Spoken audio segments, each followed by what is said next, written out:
सोनामुखी, हरड़, मुलेठी जैसी अनेक जड़ी बूटियां और हजारों वर्षों का प्राचीन आयुर्वेदिक ज्ञान इस एक बोतल में समाया हुआ है। कायम टैबलेट, आपकी खुशियों का साथी। भारत और बांग्लादेश के बीच में रस्साकसी का दौर लगातार जारी है। बांग्लादेश की तरफ से लगातार भारत पर आरोप लगाए जा रहे हैं, कभी सीमा विवाद को लेकर तो कभी शेख हसीना को लेकर।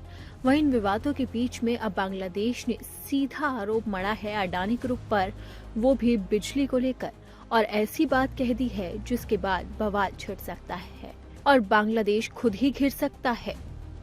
अब सवाल उठते हैं बांग्लादेश के इस आरोप के बाद कि क्या वाकई अडानी की वजह से बांग्लादेश में बिजली का संकट खड़ा हो गया है। तो ये पूरा मामला क्या है, चलिए वो समझते हैं। दरअसल बांग्लादेश सरकार की एक समीक्षा समिति ने कहा है कि उसने भारतीय समूह अडानी के साथ हुए अरबों डॉलर के बिजली आपूर्ति समझौते में गंभीर विसंगतियां पाई है। ये समझौता बांग्लादेश की कुल बिजली आवश्यकता का लगभग 10% हिस्सा पूरा करता है। अब ढाका की समिति बिजली सौदे की जांच कर रही है। आपको बता दें कि ये सौदा पूर्व प्रधानमंत्री शेख हसीना सरकार के दौरान किया गया था। शेख हसीना सरकार को अगस्त 2024 में एक विद्रोह की वजह से सत्ता छोड़नी पड़ी थी और यही वजह है कि भारत और बांग्लादेश के रिश्तों में लगातार तनाव आ रहा है और अब वो बिजली समझौते को लेकर बेबुनियाद आरोप लगा रहा है। National review committee on power purchase agreement ने अपनी रिपोर्ट में कहा है कि देश के स्वामित्व वाला बांग्लादेश पावर डेवलपमेंट बोर्ड बिजली के लिए जो कीमत चुका रहा है वह उचित मूल्य से 50% ज्यादा है। ये गलत निर्णय सिर्फ गलतियां नहीं है, ये व्यवसायियों, राजनेताओं और नौकरशाहों के बीच में व्यवस्थित मिलीभगत का संकेत देती है, जिसका उद्देश्य जानबूझकर भारी अतिरिक्त मुनाफा कमाना और उसे आपस में बांटना था।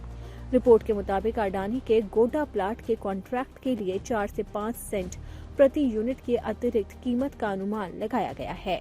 यानी बांग्लादेश का सीधा आरोप है कि अडानी ग्रुप की तरफ से जो बिजली मिल रही है वो हमें दुगने पैसे में मिल रही है।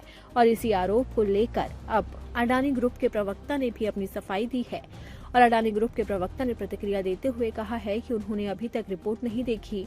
उनका दावा है कि वो सबसे अधिक प्रतिस्पर्धी कीमतों में से एक पर बिजली की आपूर्ति कर रहे हैं। कंपनी ने ढाका सरकार से आग्रह किया है कि वो बिजली के बदले अपना बकाया चुकाए। प्रवक्ता ने कहा कि हमने बड़ी मात्रा में बकाया राशि होने के बावजूद अपनी आपूर्ति प्रतिबद्धता का सम्मान किया है, जबकि कई अन्य उत्पादकों ने आपूर्ति कम कर दी है या रोक दी है।